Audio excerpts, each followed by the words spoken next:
আসসালামু আলাইকুম। নির্বাচন নিয়ে সরকারি মহলের পক্ষ থেকে যে খেলা আমরা দেখছি প্রলম্বিত করার জন্য, তাতে করে ডক্টর মোহাম্মদ ইউনূস সরকারের পরিণতিটা কি হতে পারে, কি ঘটবে ইউনূস সরকারের ভাগ্যে, তা নিয়ে নানান ধরনের জল্পনা কল্পনা এরই মধ্যে শুরু হয়েছে। মানুষের মধ্যে নানান ধরনের পারসেপশন তৈরি হয়েছে। অনেকে ফোরকাস্টিং করছেন, কেউ প্রত্যক্ষভাবে, কিছুটা ঘুরিয়ে ফিরিয়ে পরোক্ষভাবে। তারই ধারাবাহিকতায় এই মুহূর্তে এসে বিএনপির শীর্ষ নেতৃত্বের জায়গা থেকেও সরাসরি মন্তব্য করা হচ্ছে কি ঘটতে পারে ইউনূস সরকারের ভাগ্যে। বিএনপির স্থায়ী কমিটির সদস্য ডক্টর মঈন খান, সাবেক মন্ত্রী, তিনি মোটামুটি সতর্ক করে দিয়ে বলেছেন ডক্টর মোহাম্মদ ইউনূস সরকারকে যাতে অসম্মানজনকভাবে বিদায় নিতে না হয়, তার জন্য তারা বোঝাবে এখন। এবং এই কথাটি তিনি কাদেরকে বলেছেন? আন্তর্জাতিক গণমাধ্যম রয়টার্সকে বলেছেন। কোন পর্যায়ে বলেছেন? যখন যে মুহূর্তে ডক্টর মঈন খান যুক্তরাষ্ট্রে অবস্থান করছেন, যুক্তরাষ্ট্রের বিশেষ পর্যায়ের কর্মকর্তাদের কাছে এই বিষয়গুলো তুলে ধরার জন্য। তিনি রয়টার্সকে দেওয়া সাক্ষাৎকারে কি বলেছেন সেটা একটু বলিনি। তিনি বলছেন যে এ বছরের ডিসেম্বরে নির্বাচনের বিষয়ে সবাই একমত হয়েছে। নির্বাচন ডিসেম্বরের পর গেলে পরিস্থিতি আরও খারাপ হতে পারে, জটিল হয়ে উঠবে, বাংলাদেশের মানুষের মধ্যে ব্যাপক অসন্তোষ তৈরি হবে। এর অর্থ কিছু অস্থিরতা তৈরি হতে পারে। সম্মানজনকভাবে বিদায় নেওয়ার ব্যাপারে আমরা অন্তর্বর্তী সরকারকে বোঝানোর চেষ্টা করব। এবং ডক্টর মোহাম্মদ ইউনূস তো গত কয়েকদিন আগে জাতির উদ্দেশ্যে দেওয়া ভাষণে তিনি মন্তব্য করলেন যে এই বছরের ডিসেম্বর থেকে আগামী বছরের জুনের মধ্যে নির্বাচন হতে পারে। তিনি সবসময় সম্ভাবনার কথা বলছেন, যদিও এর আগে মাঝে মাঝে একটা পর্যায়ে তিনি বলেছিলেন যে ডিসেম্বরের মধ্যে নির্বাচন অনুষ্ঠানের প্রক্রিয়া চলছে। আবার তিনি ঘুরিয়ে জুন পর্যন্ত টেনে নিয়ে আসলেন। এই যে নানান ধরনের ধোঁয়াশা, সেই জায়গা থেকে ডক্টর মঈন খানের এই বক্তব্য খুবই সময়োচিত। ডক্টর মঈন খান পুরখাওয়া রাজনীতিবিদ, অভিজ্ঞ রাজনীতিবিদ। তিনি হুটহাট কোনো মন্তব্য করেন না, আমি তাকে যতটুকু ব্যক্তিগতভাবে চিনি। আর আমাদের মতো সাধারণ মানুষরা এটুকু আশঙ্কা করছে যে ডক্টর মোহাম্মদ ইউনূসের বিদায়টা সম্ভবত সম্মানজনক হবে না। এ কথাও তো বলা হচ্ছে নির্বাচন যদি অনুষ্ঠিত হয়, সেটি যখনই হোক না কেন, ডিসেম্বরে হোক বা আগামী বছর জুনে হোক, ডক্টর ইউনূস সরকার নির্বাচন অনুষ্ঠান করতে পারবে কিনা সেটি নিয়েও নানান ধরনের ধোঁয়াশা তৈরি হয়েছে, সন্দেহের সৃষ্টি হয়েছে। তখন যেভাবে খেলাগুলো চলছে, নানানভাবে বক্তব্যগুলো দেওয়ার চেষ্টা করা হচ্ছে এবং এখনও পর্যন্ত কোনো ধরনের রোডম্যাপ তৈরি হয়নি, রোডম্যাপ আমাদের সামনে প্রকাশ করা হয়নি। এবং বিশেষ একটি রাজনৈতিক দলের জন্ম দেওয়া এবং সেগুলোকে নার্সিং করা, সেটি মোটামুটি ফুলে ফেপে পরিপুষ্ট না হওয়া পর্যন্ত নির্বাচনের তারিখ ঘোষণা করা হবে না, এটি তো এখন ওপেন সিক্রেট। সেই জায়গা থেকে মানুষের মধ্যে যে পারসেপশনগুলো তৈরি হচ্ছে অমূলক কিছু নয়। তবে পাশাপাশি একটি কথা একটু বলে নেওয়া ভালো।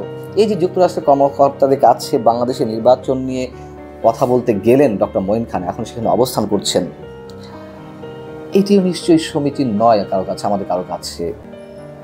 আমরা এগুলোকে আসলে মেনে নিতে পারি না। যতই বলুন যে না, নির্বাচন হওয়ার জন্য বা উপায় না দেখে বিদেশের দ্বারস্থ হতে হয়, কিন্তু আমরা তো সেখান থেকে বের হতে পারছি না। এর জন্য দায়ী কারা বা কে, এগুলো আমরা বুঝি। যে যায় লঙ্কা সে হয় রাবণ, যে দলে ক্ষমতা থাকুক।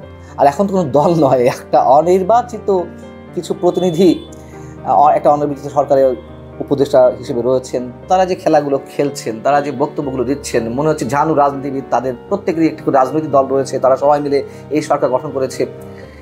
সেই জায়গা থেকে হয়তো কেউ কেউ বলতে পারেন হ্যাঁ ঠিক আছে, কি করবে, মার্কিন কর্মকর্তাদের কাছে বলবে না তো কি করবে। এবং মার্কিন বা যুক্তরাষ্ট্রের একটি খেলা যে এই নির্বাচনও থাকবে, এটি স্পষ্ট করে বলা যায়। এবং আমি যাদের সঙ্গে কথা বলেছি, অনেক বিজ্ঞজন, তারা মনে করেন যে যুক্তরাষ্ট্রের কোনো ভূমিকা ছিল না গণ অভ্যুত্থানে, কিন্তু সবসময় আমার কাছে মনে হয়েছে যুক্তরাষ্ট্র একটা প্লট নির্মাণ করেছে, সেগুলো আস্তে আস্তে বের হয়ে আসছে।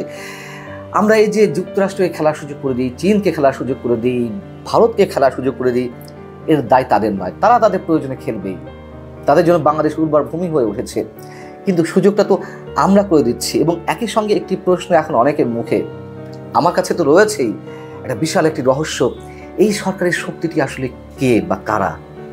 চীন, পাকিস্তান, ভারতের র তো আওয়ামী লীগের পক্ষে খেলবে, এটা খুব স্বাভাবিক। কিন্তু এই সরকারের পিছনে কি CIA, যুক্তরাষ্ট্রের অথবা ডিপ স্টেট নিয়ে যারা খেলা করে, তাদের কোনো একটি বিশেষ শক্তি এই সরকারকে টিকিয়ে রেখেছে বা মদত দিচ্ছে? নানান ধরনের প্রশ্ন আমাদের মনে আছে, কিন্তু এক্স্যাক্ট আসলে এখনো পর্যন্ত কেউ বলতে পারছে না যে এই সরকারের শক্তিটি আসলে কি বা কারা। কিছু ছাত্র সমন্বয়ক, এটা হতে পারে না। কিছু ছাত্র সমন্বয়ক যে পুরো সরকারকে চালিয়ে নিচ্ছে, এটিও হতে পারে না। এবং সেনাবাহিনী আসলে কি করতে চায়, সেনাপ্রধানের বিভিন্ন ধরনের বক্তব্য উঠে এসেছে, এবং তিনি যে কোনো মূল্যে মানে যে কোনো পরিস্থিতি এই বছরের ডিসেম্বরের মধ্যে নির্বাচনটা অনুষ্ঠান দেখতে চান, একটি গণতন্ত্রের প্রক্রিয়া উত্তরণের জন্য। অনেক আগে থেকে তিনি বলে আসছেন, এখনো পর্যন্ত বলছেন। তবে সরকারের যে খেলাগুলো আমরা দেখছি, যেমন সরকারের ধর্ম উপদেষ্টা তিনি মন্তব্য করেছিলেন কিছুদিন আগে যে আওয়ামী লীগের যে ম্যান্ডেট ছিল, ম্যান্ডেট মানে যে মেয়াদ নিয়ে সরকার গঠন করেছিল 7 জানুয়ারি নির্বাচনে, এখনও 4 বছর বাকি, সেই 4 বছর পূর্ণ করতে চায় সরকার।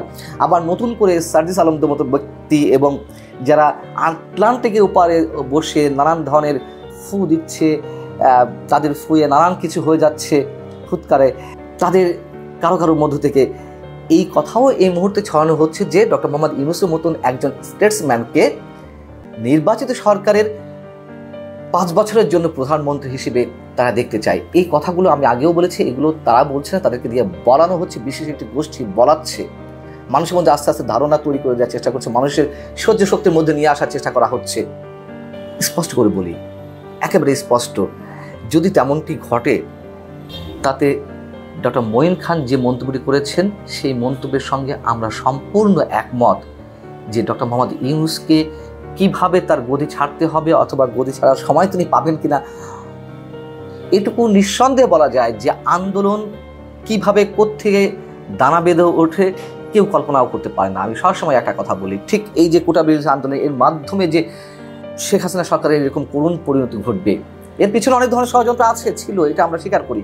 কিন্তু হয়েছে তো, দানা বেঁধে উঠেছে তো। সরকার প্রথম থেকে বুঝতে পারেনি, আওয়ামী লীগ সরকার।